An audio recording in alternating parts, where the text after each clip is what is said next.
Welcome to our final video presentation for the semester. We are going to do a short presentation on dividends and other payouts. The main thing to take away from this is that in a perfect capital market, it doesn't matter whether shareholders receive their money back from a company via share repurchases or dividends. It's only if we have market imperfections like corporate taxes, or if we have information gaps between managers and investors, or information gaps between investors, different groups of investors, that whether we receive money back by dividends or capital gains, which flows from share repurchases, actually matters. So here's our agenda. Does dividend policy matter? We're going to encounter that issue with our dividend irrelevance example, showing that in a perfect capital market, share repurchases or dividends as a way of returning capital to shareholders makes no impact on the shareholders' wealth. Then we consider some specific market imperfections, namely taxes on capital gains and dividends, dividend clienteles, signalling, and inertia amongst corporate leaders. Does dividend policy matter? Our question is, will the share price change if I use cash not required for projects to pay dividends or to repurchase shares? We're going to take the perspective in this presentation, and remember, this is just an introductory finance course. We're doing one short class on payout policy. We're going to take the perspective that a company's decided to invest in all the positive net present value projects it can identify, or which it's identified and which it is capable of implementing. Having decided upon those projects, the company has some surplus cash. Maybe last year was a fantastic year and earnings were high. Maybe the company just has few investment opportunities. For whatever reason, the company has cash to return to shareholders. So we're not going to take the perspective that the company necessarily pays dividends just because it's done so for the last 5 or 10 years. We're going to take the perspective that the company identifies what projects are worthwhile to invest in and which it has the operational ability to execute, and the payout policy is going to flow from that. We're going to see that in a perfect capital market, whether we use that surplus cash to buy back shares or pay a dividend makes no difference to shareholder wealth. In a perfect capital market, there's no taxes, there's no transaction costs, there's no cost of being in financial distress. That means that shareholders, employees, and executives don't behave any differently because the company is in a distressed state. There's no information gaps between executives and shareholders or between different groups of investors. And they're at the same borrowing rate for individuals and companies. The reason individuals can borrow at the same rate as corporations is that in a perfect capital market, the lender will see through the character of the borrower and write a contract that says, if you default on this loan, I get to claim the assets of the corporation the assets you use to purchase with that loan. So the lender is going to be exposed to the same risk that it would have if the corporation itself was the borrower. So under those assumptions, payout policy doesn't matter. I could use excess cash to repurchase shares and have lower dividends, or I could use excess cash to purchase dividends and not to pay dividends and not buy back shares. If I use cash to repurchase shares, the dividends per share are lower today, but in the future we'll have higher dividends on a per share basis because there'll be fewer shares in issue. So lower dividends today will just mean higher capital gains in the future because the market will account for the fact that it's going to have more dividend growth. So in other words, if you use cash to repurchase shares, you are giving some people immediate cash, you're giving some other investors no cash, so they have less dividends than they otherwise would, but there's going to be growth in that share price. There's going to be capital gains because in the future, each of those remaining shareholders is going to grab a bigger slice of the value of equity. This is going to be a perfect trade-off, so there won't be any change in the share price depending upon the corporation's payout policy. Why is that going to be the case? Because investing in a company's own shares at a fair price means the investment by construction earns a return equal to the cost of capital. The most important thing that we learned in this whole class was that if you invest in a project which has zero net present value, that's a value neutral project.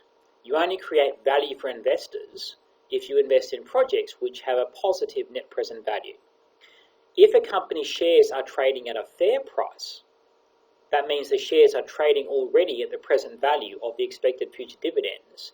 Necessarily buying back your own shares is a zero net present value investment. So you're not going to create any wealth for shareholders by making a zero net present value investment. So you could give the shareholders back cash via dividends. You could buy back shares, which is an investment in the company's own shares and is a zero net present value project. Either way, there'll be no wealth created or destroyed by this payout policy decision. But in the real world, we do have market imperfections. We do have taxes. We do have transaction costs. We do have information gaps between investors and management. We do have information gaps between different groups of investors. So, in theory, payout policy could matter because these real-world frictions exist. But let's start with our perfect capital market, and then let's introduce our market frictions just like we did for our debt versus equity discussion.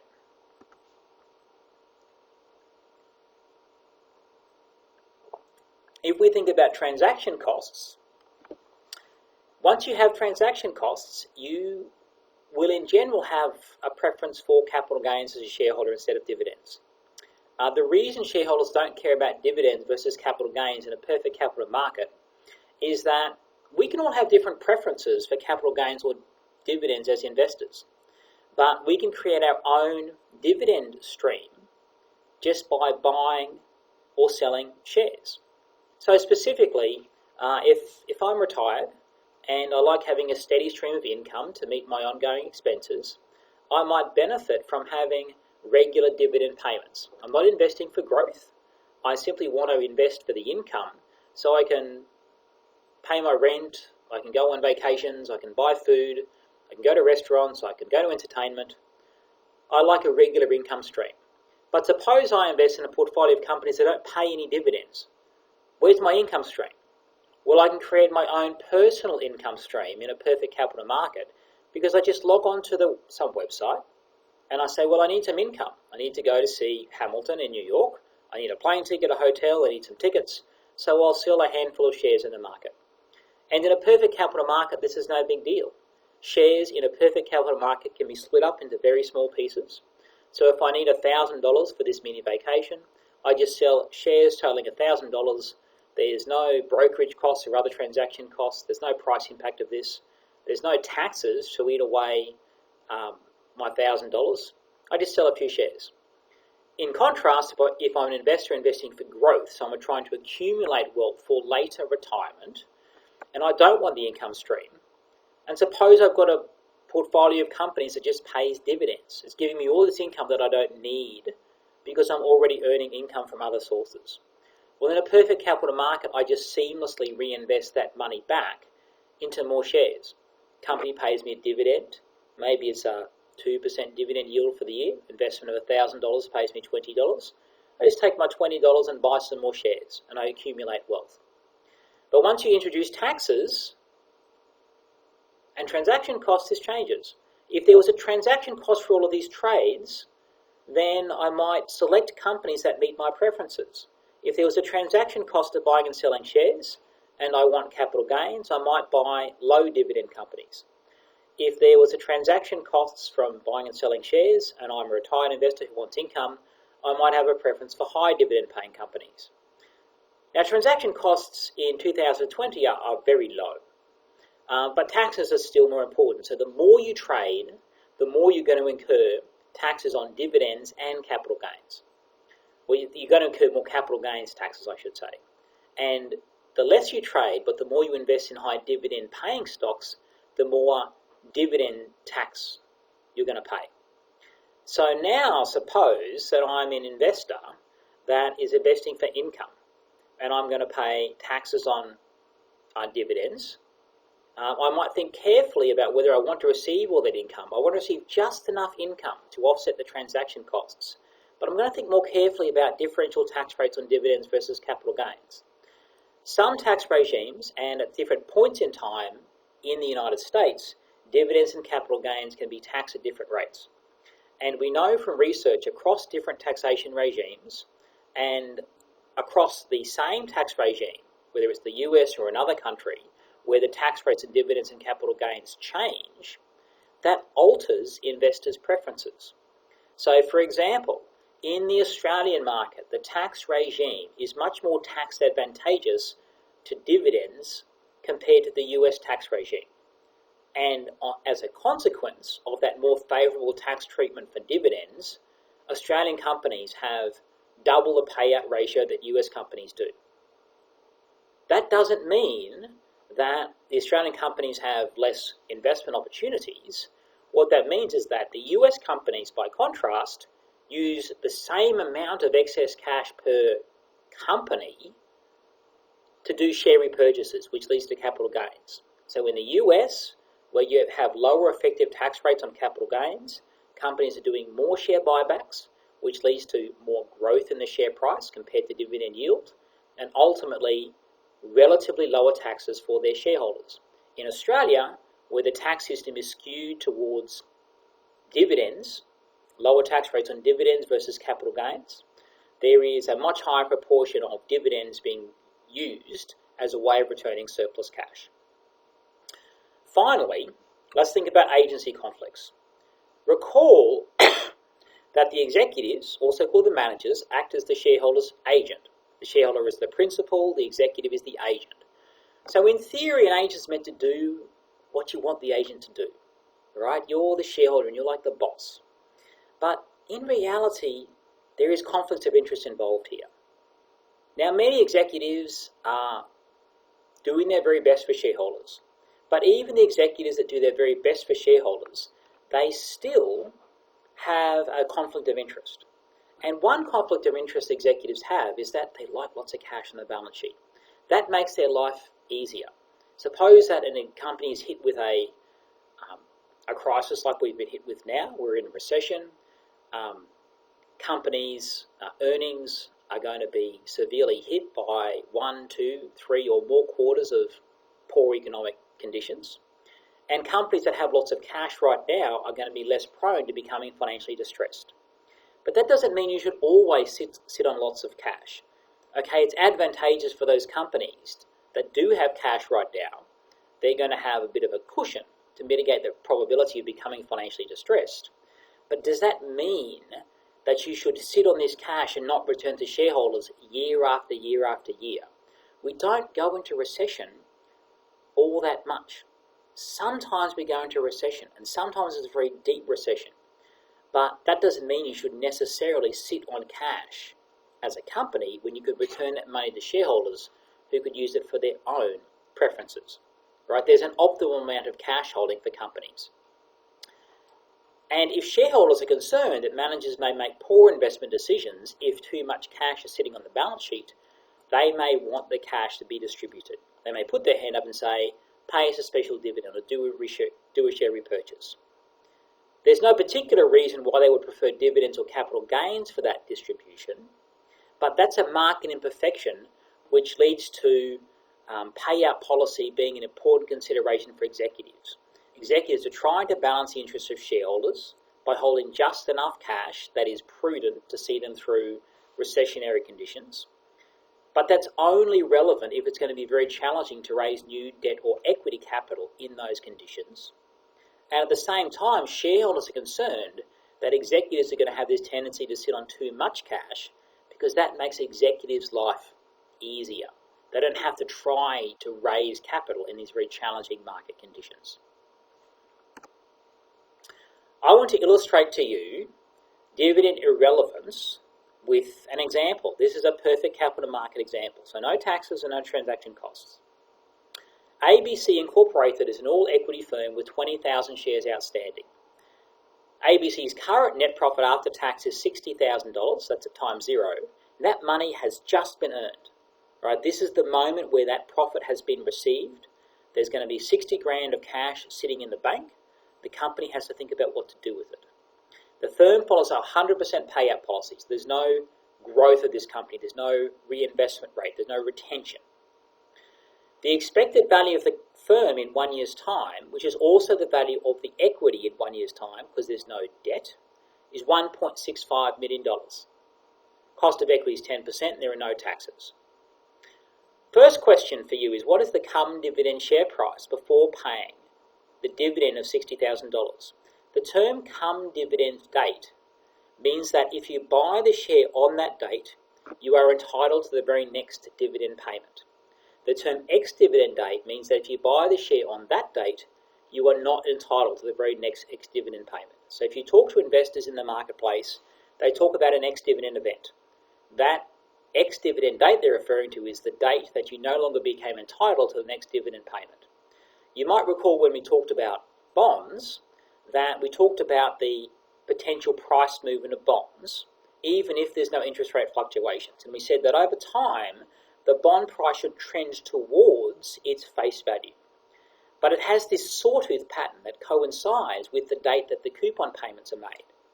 Well, the ex-dividend date for shares is like the coupon payment date. It's not the actual date the money's paid.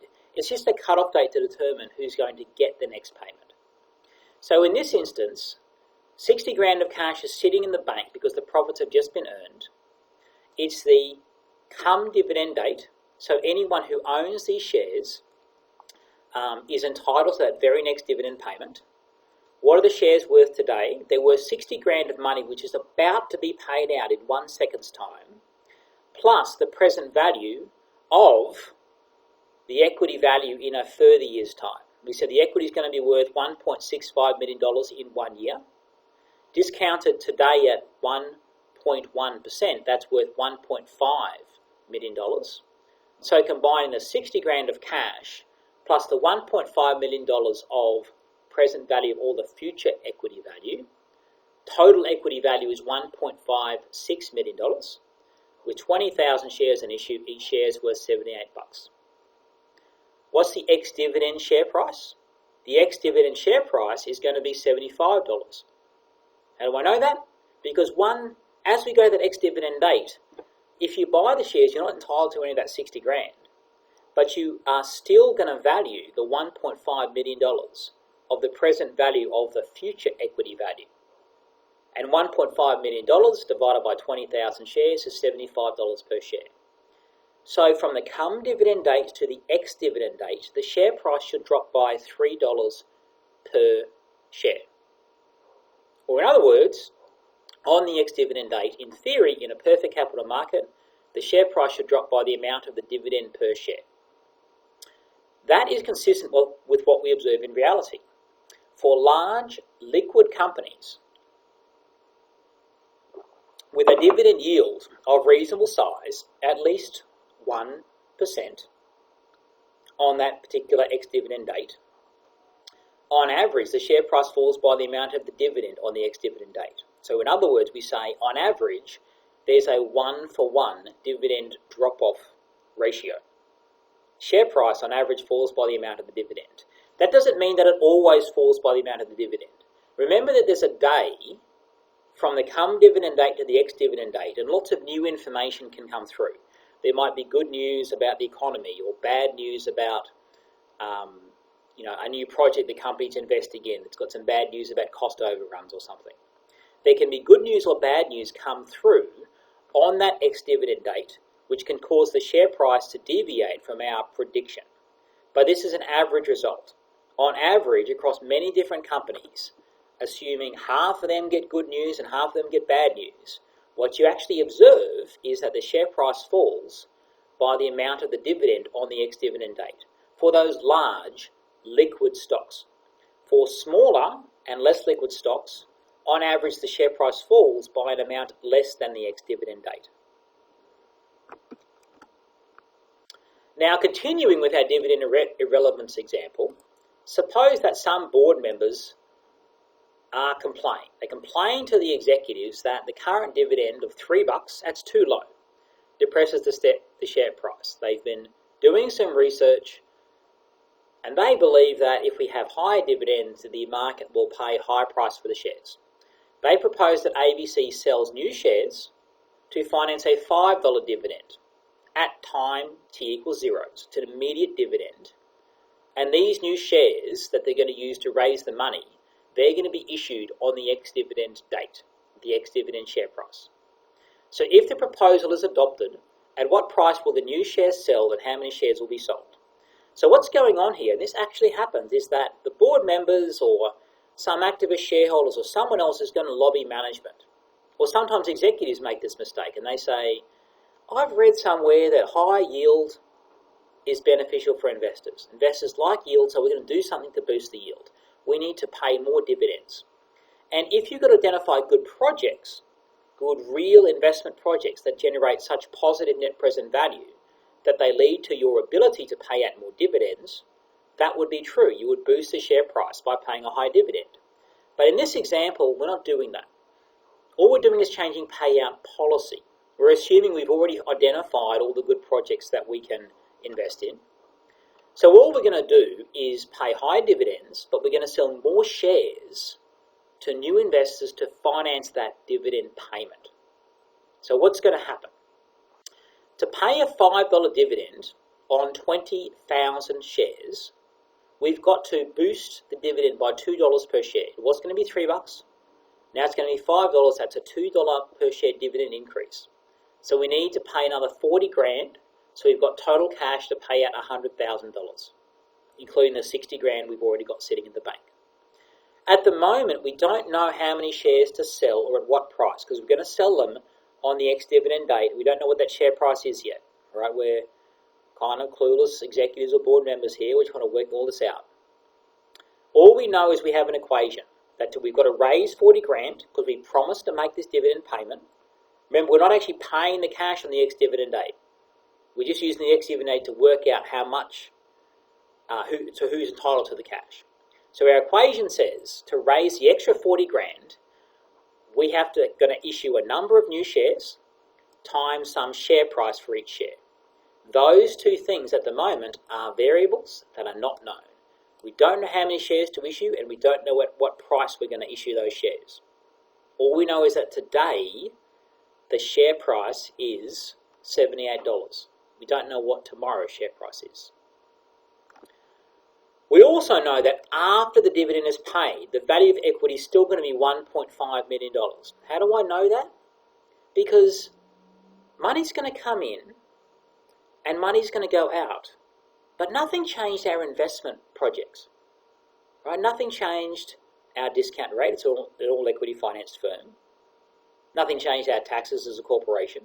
Nothing changed the revenue or the operating costs or the capital expenditure or any of those other items which flow through to our discounted cash flow valuations. Nothing changed. So the value of the company in terms of enterprise value and equity value, because there's no debt in this example, is still going to be $1.5 million tomorrow on the ex-dividend date. So I've got another equation. This equation says that the number of new shares plus the 20,000 shares that we already have times the price per share on the ex-dividend date is going to be equal to $1.5 million because nothing fundamentally has changed. So now I have two equations. I've got equation 1, and in equation 1 I've got two variables, number of new shares times price per share. And in equation 2 I've got two variables, number of new shares and price per share. And because of our understanding of some simultaneous equations in mathematics, if you've got two equations and two variables to solve for, we can work out what these answers are. We can work out the number of new shares we have to issue and the price per share. If we take that second equation and insert the number of new shares equals $40,000 divided by price per share from equation 1, and I do a little bit of algebra and work through these steps, you would end up with a computation that says the price per share is $73 and the number of new shares is 548. And this means that we're going to have the following computations. The shareholders are going to have a $5 dividend. You're going to raise enough money to pay that dividend. The shares are going to be worth $73 That was the price per share from that simultaneous equation. And for total wealth of $78, they're going to receive $5 in cash, and at the end of all of this transaction, they're going to have $73 worth of shares. That's exactly what they had with the $3 dividend. With the $3 dividend, we had $3 in cash, and at the end of the transactions, just a dividend payment, we had a share worth $75. So 5 minutes ago, when I just had a $3 dividend, I had cash of $3 after the dividends paid, and I had shares worth $75. The board wanted to be clever. The board said, let's raise the dividend to $5. Well, to raise the extra $40,000 to pay that dividend, that means that the subsequent share price is now $73, and in aggregate as a shareholder, I've got $78 in either scenario. An alternative is that if you cut the dividend to $1 and use the additional $40,000 that you have of cash just sitting around available to buy back your own shares, you'd end up with the same wealth outcome of $78 again. On the ex-dividend date, the shares would be worth $77 because they're only going to fall by the amount of the dividend. They're only going to fall by $1. I'm going to have 40 grand of cash sitting in the bank. I can take my 40 grand of cash, the shares are trading at $77, and I can back 519 shares. The equity value after that transaction is still $1.5 million because nothing happened to our projects, nothing happened to our taxes, nothing happened to our weighted average cost of capital, nothing in terms of fundamental value changed. And that $1.5 million is allocated amongst the remaining 15,481 shares. So equity value per share is still $77. So I could have $1 dividend payment and shares at the end of this transaction of $77. As a shareholder, I have the same wealth after this transaction of $78 per share.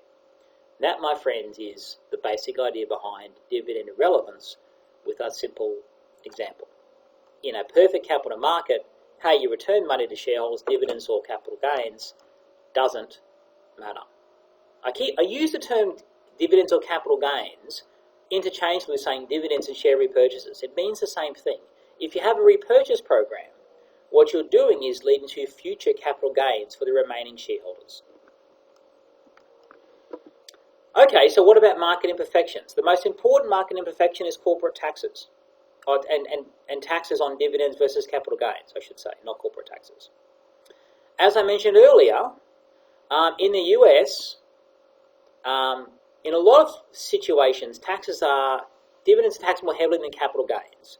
So most investors have a preference for capital gains. Now, at the moment, for most investors, the actual headline tax rate on dividends and capital gains is the same, but you still effectively have lower tax rates on capital gains versus dividends because you can time your taxes. You can defer the payment of the capital gains tax, and that means that in present value terms, that deferral of the taxes means that you're better off.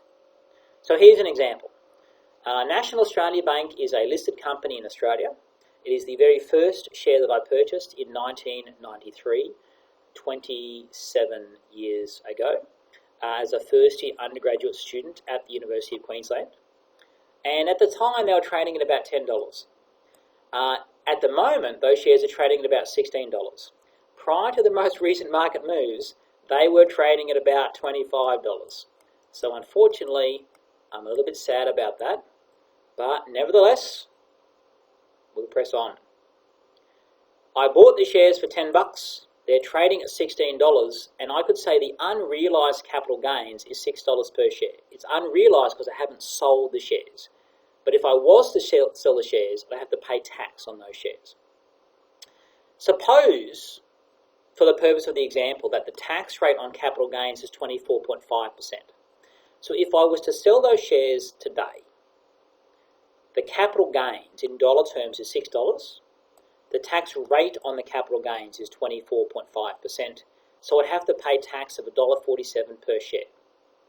And that means that what I would have left over for investment in some other security, some other share, for example, would be $14.53.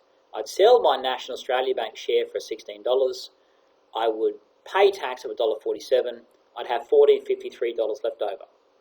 Now suppose I find another investment that has about the same risk and therefore about the same return. And this other investment is going to earn a 10% return, that's my projections, over 1 year, and is also going to be taxed at 24.5% on that investment. I would end up with, in another year, $15.63. Here's how I can work that out. I invest $14.53, and in 1 year prior to selling the investment and paying taxes, that grows at 10% to $15.98.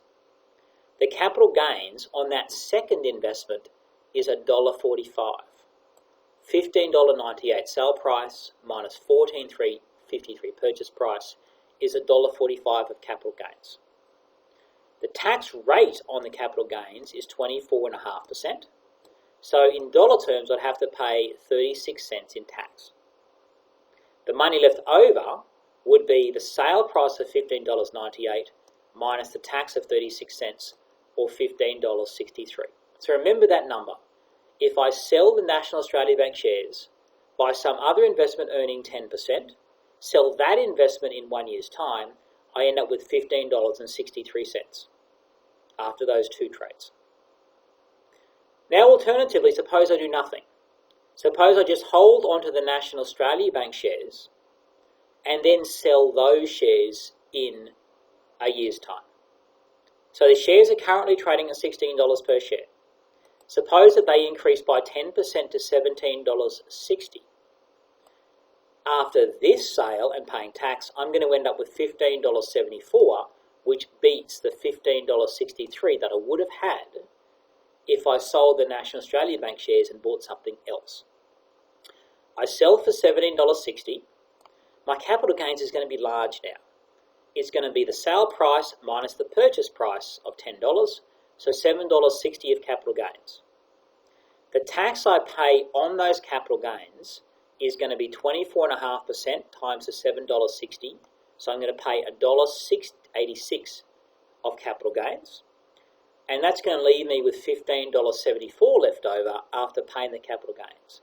I sell for $17.60, I pay tax of $1.86, I'm left with $15.74.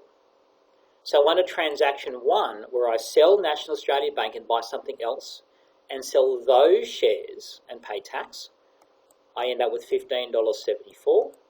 Under transaction number 2, where I just do one sale, same pre-tax return of 10%, under transaction 1, that was $15.63. Apologies for that. Under transaction 2, I end up with $15.74, and that is a gap of 0.7% in terms of additional wealth. Now that seems small, but remember, this is wealth of 0.7% higher from deferring the capital gains for just 1 year. If you were to repeat that series of transactions over and over again, selling and paying tax, selling and paying tax, selling and paying tax, versus just paying the tax once on the aggregate capital gains, the wealth differential starts to grow to a material amount. And the reason for that is that you keep the money invested. You effectively get to hang on to the unrealized capital gains, and that money keeps earning a return until you eventually sell it.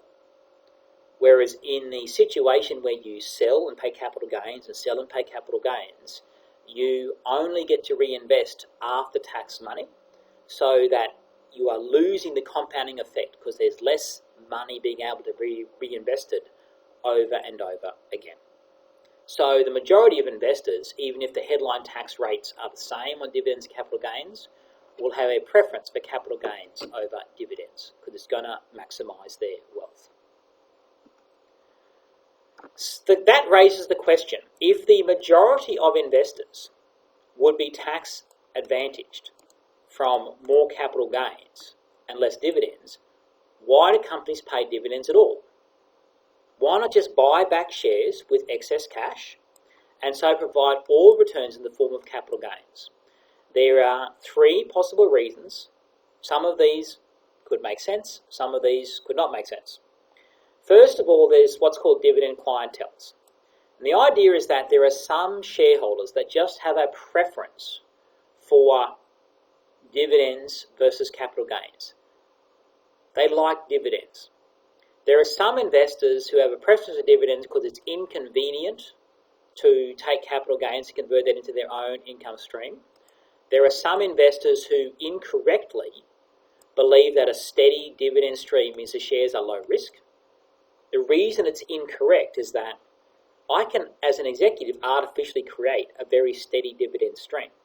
We saw in a few presentations ago, there is a very volatile series of aggregate payouts if you take into account share buybacks and dividends, but a very smooth aggregate dividend stream across the whole market.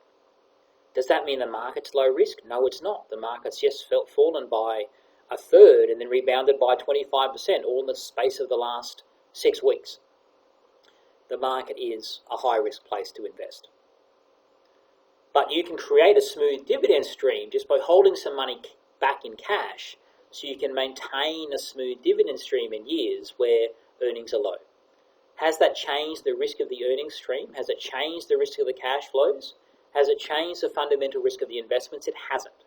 It's just artificially creating the perception of low risk. But some investors believe it. And the question is, if there are enough of those investors who believe that a smooth, steady dividend stream at a fairly high dividend yield is beneficial, then it's not necessarily true that you're going to maximize the wealth of all shareholders by having no dividends and doing all share buybacks. Now, the reason for that is because we don't have a perfect capital market. We don't have, if these dividend clienteles existed, if these investors had the misperception that paying a steady dividend stream was a low-risk proposition, they just like dividends. And the chief executive says, we're going to cut the dividends, forget all that, dividends go to zero, those investors would sell. Those investors would say, this is a bad idea, I'm getting out. And if we had a perfect capital market with lots of well-informed investors, the informed investors would say, hey, the share price just came down. The share prices are really cheap now. That's worth below its fundamental value. I will buy those shares because ultimately the share price is going to reflect the present value of all the future cash flows that are going to be returned to shareholders via these share buybacks. I'll buy those shares, and that will push the share price towards its fair level. So this dividend clientele idea only holds if there is some sort of market imperfection, some sort of friction which impedes the ability of the market to push the share price to its fair level. That can happen because you can have some smaller companies that are not particularly well covered by equity analysts. They're not in a lot of institutional investors' portfolios. So there can be not a great deal of scrutiny over these smaller companies. And so you can have these dividend clienteles which actually matter for the share price, right? But in a seamless market where everyone's got good information and lots of investors act on that information to push prices towards fair levels, these dividend clienteles don't matter. So they don't matter for big listed companies that have lots of institutional holdings, lots of analyst coverage, well-informed executives, well-informed board members. Dividend clienteles don't matter. Secondly, another reflection is some companies like to signal what is normal versus unusual in earnings. So one reason why you might pay some dividends and use money to do share buybacks, the sort of volatile pattern of share repurchases that we showed in the earlier discussion that could apply to an individual company, is that a company tries to say the normal dividend is, for example, $1, but if we have a really great year coming up, we're going to boost that. Payout to $2 per share, but we're not going to boost the dividend.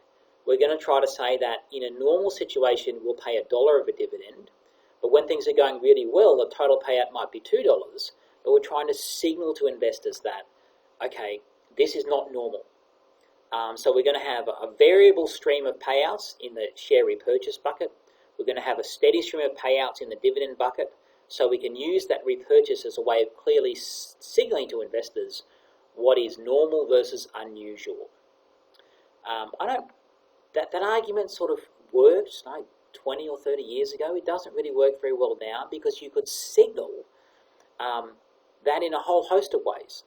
You can signal by very explicit statements that management makes about its performance in its regular releases to the stock exchange and its conference calls. Communication and the availability of information has increased dramatically in the last 20 or 30 years. The idea that I can only credibly signal to investors that good or bad prospects are on the horizon via using share repurchases and maintaining a steady dividend stream has become somewhat redundant. So lots of young companies don't pay any dividends at all now. They started by saying, well, clearly it's more tax advantageous to the majority of investors just to receive capital gains, and that flows from using excess cash to do share buybacks. We'll just start with that premise. We won't start with a dividend. It's mainly companies that have historically paid dividends that they continue to pay dividends, and that leads to inertia. Company executives, for lots of companies, they're used to paying a steady, growing dividend. They aren't really sure what a change in policy would mean for their share price. If they cut the dividend, they have observed that when companies announce dividend cuts, the share price comes down. That is an empirical fact. Right? There's no doubt that on average, when companies announce dividend cuts, the share price falls. So companies are reluctant to cut their dividend. But that broad result doesn't come from a sample of companies that have said, you know what, investors, we're going to maintain the same total payout to you. We're just going to change the way that we conduct the payout. Right? The broad result doesn't come from companies saying our payout was previously $1 of dividends and $1 of money per share used to buy back shares. Now we're going to change to paying only 50 cents of dividends and using $1.50, same total dollars of payout to repurchase shares. The aggregate result that says when dividends fall, the share price falls, is from a sample of companies that just announced a dividend cut. And why they announced dividend cuts? Because there's bad news about earnings. Right now, in the current recession, companies have announced dividend cuts because they're really worried about what earnings are going to be over the next few quarters. So they cut the dividend, in a lot of cases, to zero. So the dividend cut in that average result reflects bad news about the company's prospects, about its earnings. But if you took a sample of companies that announced that we're going to maintain the same dollar payouts, we're going to get rid of dividends because they're not tax effective and use the same dollars just to buy back shares, it is unlikely you would see the share price fall as a result of that announcement. I would conjecture that the share price would go up as a result of that announcement because it's going to appeal to the majority of investors on an after-tax basis. However, I can make that argument, but I can't prove it because hardly anyone actually does it. So executives who are used to paying a steady growing dividend, they're not really sure about a change in policy is going to mean for their share price. They continue with their current practice of maintaining the steady growing dividend because they don't really know what's going to happen. Now, it could be that the share price would go up if they change policy, but why? It's not in their incentive structure to test that theory. If they cut the dividend and the share price fall, it's going to be obvious that they made a mistake. But if they keep the dividend at its current level and do nothing to boost their share buybacks, how would we know whether that's a good idea or a bad idea? There's not going to be a market reaction to a non-announcement by a company. And that's why we see a high degree of inertia in dividend policy and many other actions amongst corporate executives. So we have three reasons why companies still pay dividends. We have dividend clienteles, which could matter for some smaller and liquid stocks. We have signaling about what is normal versus unusual in earnings. Companies like to use the share buyback portion of the money that's returned to shareholders to signal good times and bad times and maintain a steady growing dividend. And thirdly, we have inertia amongst executives. Executives don't like to cut dividends. They know the aggregate result that dividend cuts mean share price goes down. that's a misinterpretation of the evidence because it only ever happens when there's bad news about earnings. It doesn't happen when companies announce we're going to cut the dividend and use the same dollars to buy back shares. But nobody tests that theory, so they continue on with current practice, largely because of inertia. So finally, to wrap up our very last video presentation for the semester, in a perfect capital market, you can't change your share price just by changing your dividend versus share buyback decision. Investors will be indifferent between dividends and capital gains. With market imperfections, the implications are not 100% clear, but the most likely outcome is that you're going to maximize the share price by taking the most tax-effective route, which in the US is share repurchases. It's not necessarily the most tax-effective route in other countries. In Australia, the result is a lot closer. Depending upon the investor base and their different tax rates, it could be more tax advantageous to do dividends versus share repurchases because the tax structure is fundamentally different. Companies continue with this steady growing dividend approach at a fairly modest level because they have a lack of uncertainty over the share price implications. I would bet money amongst corporate executives that if they made this change, their share price would go up if they cut their dividends and used more money to buy back shares. Hardly anyone tests that theory because of inertia. If they cut the dividend and the share price falls because the market misinterprets the signal, it's going to be obvious they made a mistake. If they maintain the dividend and don't take the most tax-effective route, it's probably a mistake, but it's not an obvious mistake because there's going to be no market reaction to a non-event. So that provides a strong incentive for a corporate executive to maintain the current steady growing dividend policy just because of inertia. But we do know that there are many young listed companies that have said, we're not going to pay dividends at all. It's not tax effective. We're going to use any excess cash to do share repurchases because we are not saddled with this inertia of what was done before. There won't be a dividend cut because there's no dividend to begin with. Ladies and gentlemen, that is our last video presentation. I look forward to more discussions over the course of the next week. I will talk to you soon.